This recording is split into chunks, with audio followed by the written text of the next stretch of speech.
Are you a WordPress developer? Do you develop themes or plugins? Watch this video and learn how to debug WordPress. Welcome back. Today I want to talk about developing your themes and plugins and having the skill set of debugging your code during the process. Now, this is important to do because you want to try to catch as many issues as you possibly can before you go live with your code. This way you can prevent any issues from happening on your production website. So I always recommend that you test out your code locally. Get a local web server like MAMP or WAMP or XAMPP, or build out your own Linux, Apache, MySQL, and PHP server on your system, and then you could download a fresh copy of WordPress and start developing locally first. Make sure you have a good text editor because that'll help you along the way in your process. All right, so now I want to show you a couple of ways that you can debug your code. There are some plugins you could use, and there's also obviously some code that you could use to help you with the debugging process. So the first thing I'm going to show you is a simple error.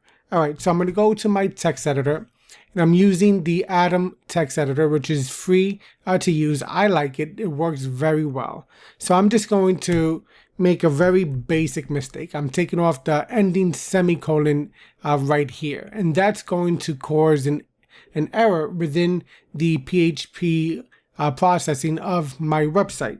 All right, so now let's go back to the front of the site. I'm going to refresh this page, and now you see this page isn't working. Now, this is an issue that can happen, for various reasons. It could be a simple syntax error, or it could be some other error that you may not have caught before. All right, so now this is not helpful. You're not gathering any information here. So the first thing you could do is go back to your text editor, and in the wp-config.php file, you have this first line here towards the bottom of your wp-config.php file. I have some other code that I'm going to uncomment in a few, but I wanted to focus on this one right here. So when you're using your production website, when you have a production website, you don't want to display errors in the browser because that can cause, security issues, and that can also, just be an eyesore for your users. Some errors will not completely prevent the generation of your website. They just might, cause some issues in the background that you might not notice immediately. So you don't want to display this. But when you're developing locally, you do want to have this information at your disposal. So you could just take the Boolean value of false and change it to true and save it. And now we're going to go back. We're going to reload this page. And now we see fatal error, syntax error, unexpected end of file. And it tells you the location on line 103. All right, so if we go back to the text editor, we see right here on line 102, because it normally happens, it'll show the error right after where the error actually took place. So you may have to scroll up a little bit to find it. You see here, so now you can focus your attention and say, all right, what's wrong with this? All right, require get template directory. Yeah, that looks fine. All right, so we're looking at the ink. Okay, the extras.php, closing that off with the single quotations. Wait, I'm missing my semicolon. All right, so let me put that back. I'm going to save that. I'll go back. I'll refresh the browser, and now I'm back in business. Good. That's good to go. All right, so now another thing you could do is, if you look at the code again in the wp-config.php file, I'm going to scroll down a little bit further, and this one, enable debug logging in the WP content folder with the debug .log file. So this is good to have in use, because what this is going to do is going to generate a log file. It's going to generate a nice, easy to read, well, relatively easy to read log file that you can look at to find any issues or any errors that are popping up on your website. And you just log it into a file that you can check, once a day or once a week or whenever you decide you want to start debugging your site. All right, so you would just use this snippet of code right here. And then I'm going to go down even further. Because remember how I said you don't want to display errors in the browser, but maybe you want to keep, this error checking alive. So you can do that by uncommenting this section right here. And what this is doing, it's, you're going to the WP debug display, you're displaying it as false, and you're also using an any_set and display errors and setting that to 0, which is false. All right, so what this is going to do is going to take any errors that are being generated by your website, and it's going to create a log file, and it's going to make sure that the display of those errors, even though this is defined to true, it's not going to be presented on the front end of your website. All right, so now let's test that out. I'm going to go back here. I'm going to remove that again, save it, go back to the browser, and now we see that we have that page again being displayed. It's not providing you any information, so that does create an ISO, but when you go back here, we see that a debug.log file was just created in the wp-content folder. All right, so now this is good. It gives you some information, and just like we saw before, it gives us the information that of the location of the issue. And we see that it's in the functions.php file on line 103. And if we go back here, we see that it's being generated at this point, but it's really right before it. All right, so that's good. Now we have the benefit of, checking for errors on a production website, which is a live website, and your local website as well, without having the issue of it being generated to users. Now, you can go in even further, and you can generate custom pages that are displayed when errors happen. That's more advanced, and maybe I'll do another video on that, but I just wanted to show you these options real quick. All right, so I'm going to go back here. I'm going to put in the semicolon again, save the file. I'm going to go back to the front, refresh, and now I'm back in business. All right, so that was just the code usage. And just to go over it again, we are setting the debugging mode of WordPress to true right here with this line right here. And then we are creating the debug.log file, which is going to be located in your wp-content folder of your WordPress installation. And then we're ensuring that the display of those errors are not going to happen on the front end. And we're doing that with this line right here and this line of code right there. So take a moment, copy this down, make sure your code is formatted the same way, because again, syntax errors can cause issues. Now there is another snippet of code you might want to check in. This is if you want to use the development versions of the WordPress core JS and CSS files, because by default WordPress uses the minified versions of these files, so that way it just speeds up the processing of them and makes them smaller files. But if you want to use the development versions, you can use this snippet of code right here, uncomment that, and what this will do is it'll give you the uncompressed, unminified versions of those JavaScript and CSS files. So that might be helpful if you're working with the core versions of these files. All right, so I'm not going through that here, so I'll just recomment that. All right, so we're done with the code way of dealing with errors on our website, locally or production wise. Again, take a moment, look at that code, copy it if you need to. But now let's go back to the front end. Now, debugging your theme or plugin is something that you could also do with various tools that WordPress provides. So let me go through those now. I'm going to go to the back end of my WordPress installation. I'm going to go to plugins, and I'm going to show you the plugins that I'm working with. There are a few here. There's 7 plugins in total. I'm using the Debug Bar. It adds a debug menu to the admin bar that shows query, cache, and other helpful debugging information icon right here. And then I'm also using this plugin to log deprecated notices, information about any deprecated notices that are being generated by our websites, and it deals with functions, hooks, arguments, and gives you potential alternatives if it's available and noted. So this is a good one to use.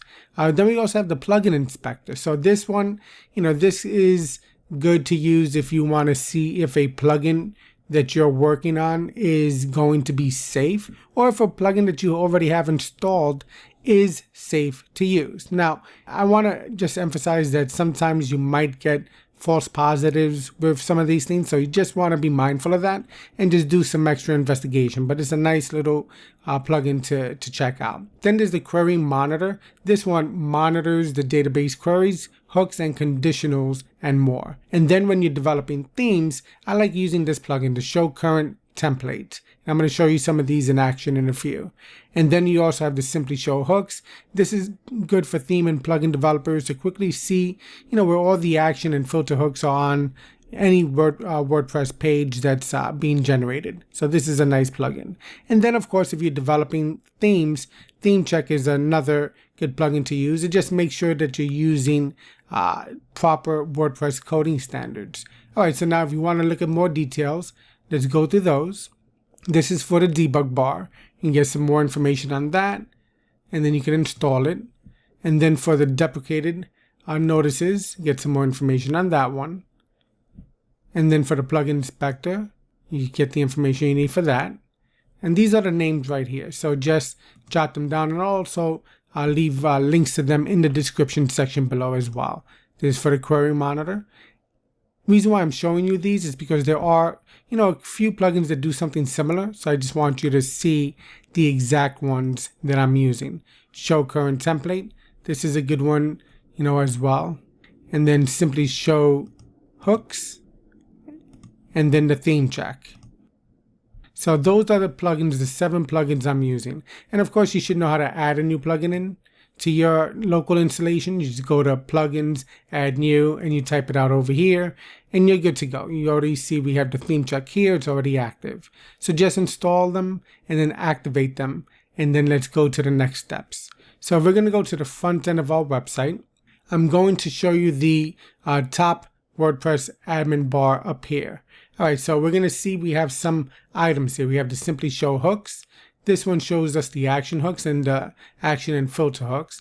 So if we just click on this one, we see now that we have the action hooks being displayed all throughout the page. And this is helpful when you're developing, for WordPress. It's good information to have. You can see, what's taking place, and you can, use that to help you debug if necessary. And then you can just stop showing the hooks there. And then this is the query monitor right here. So this is, taking a look at all the queries, that's taking place on your site. It shows the is front page, is home, is sticky. It shows the template file that's being called in. You can see the scripts, things of that nature. So let's click on that. And then it brings you all the way down. You'll see that underneath your page, below the footer, you're going to see some more query information. It says the page generation time, peak memory usage, database query time, database queries in total, object cache, and it gives you a lot of good information, in terms of what's being queried based on your, your current location on your website, the current page, and the theme and plugins that you're using. So this is some good information to, to dive into, get a better understanding when you're developing your themes and plugins. So let me go back up. Now the template file plugin, the show template files, is going to generate this one. So it shows you what template you're using at any particular point in time. So right now I'm on the front page, but if I go to click on this article, it shows now I'm using the single.php file. So that's pretty helpful. So it helps you identify, which PHP file you're using when you're developing your theme and when you're navigating around your website.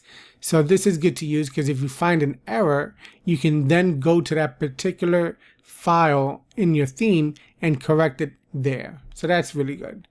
All right, so now the debug bar, this is a nice one as well. So this one, you just click on it here and it tells you Gives you your PHP version, your MySQL version, your memory usage. The first tab there, queries, tells you total queries 37, query time 30.3 milliseconds, and then it goes through the queries that it generated, and it gives you all that information here.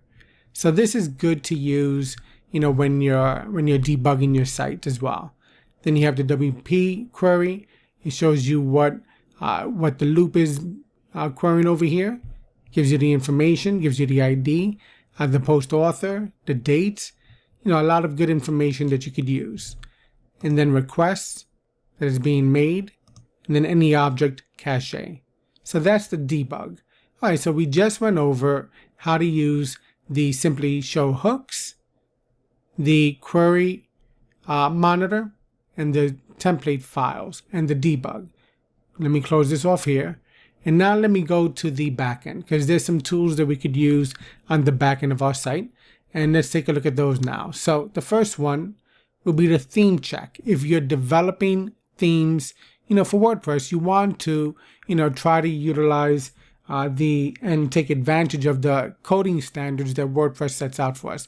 It's important to follow these as much as possible because it just makes it easier for other developers to, understand your code and know that it's properly formatted. It also ensures there'll be minimal code conflict between themes and the various plugins you're using.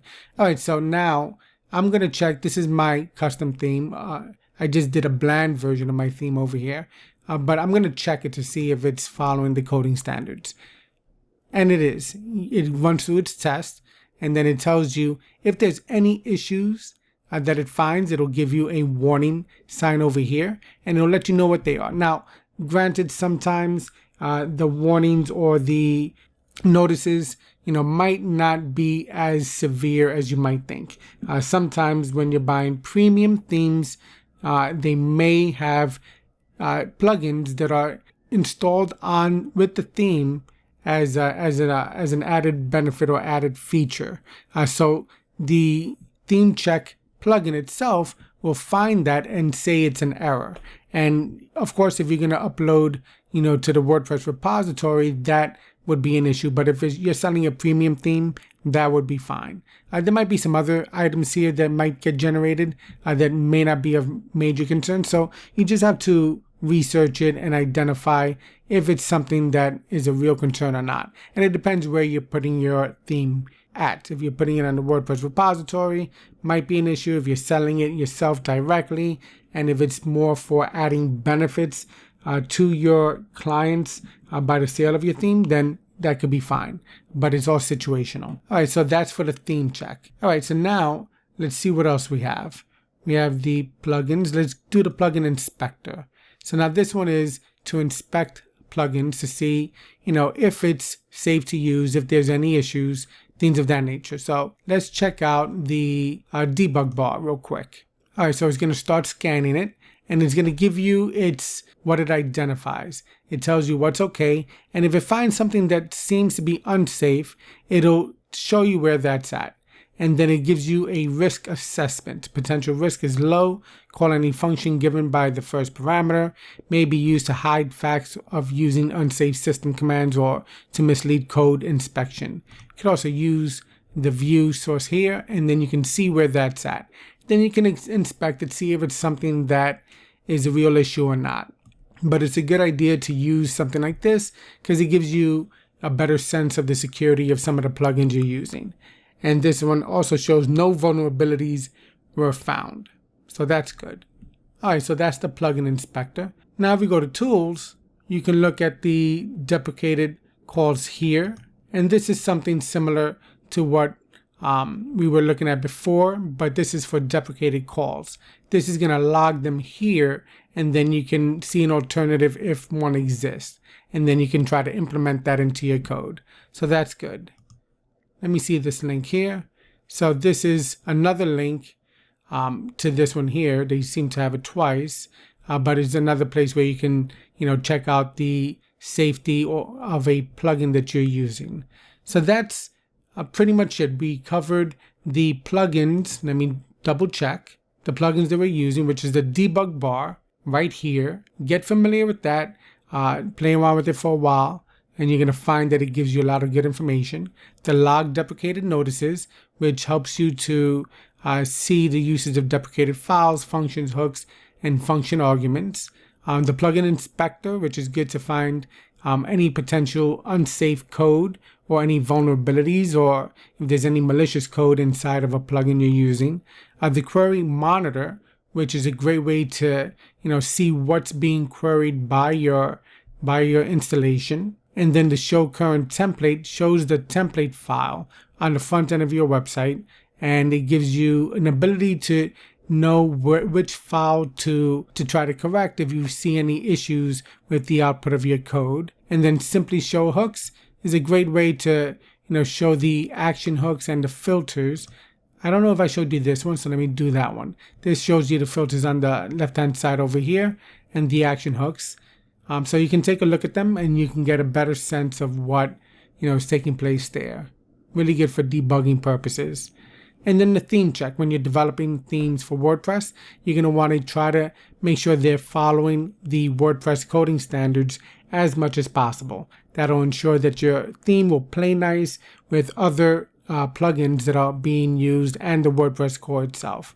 Alright, so debugging WordPress, making sure that your code is using the proper coding standards and knowing what's taking place at various points in your development cycle is a skill set you should develop. I wanted to try to make this as short as possible, but obviously there's so much information to pour over when it comes to using a bunch of these tools. But take a look at them, the plugins that I recommended, the 7 of them, and also the code that I provided for you over here. You can also locate it at this link right here, which is the Debugging in WordPress dedicated page on the WordPress website.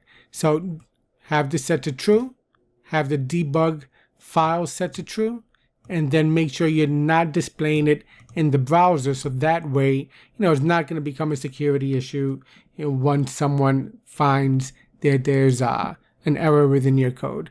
Alright, so hopefully you found this episode helpful.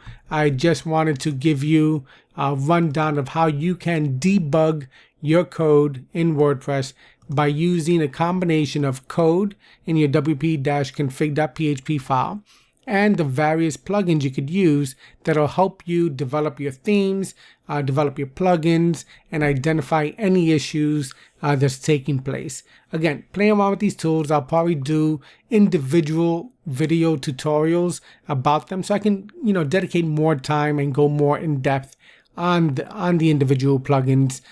So that way I can show you some of the features that they have. But this is just a general overview of the 7 developer plugins tools that I use when I'm developing themes and plugins for WordPress. Hopefully you found the episode helpful. If you did, give it a thumbs up and don't forget to subscribe, because I'll be creating more videos on how to develop for WordPress, how to design WordPress powered websites, and how to manage your WordPress websites. So give it a thumbs up and don't forget to subscribe. I'll see you next time. Take care.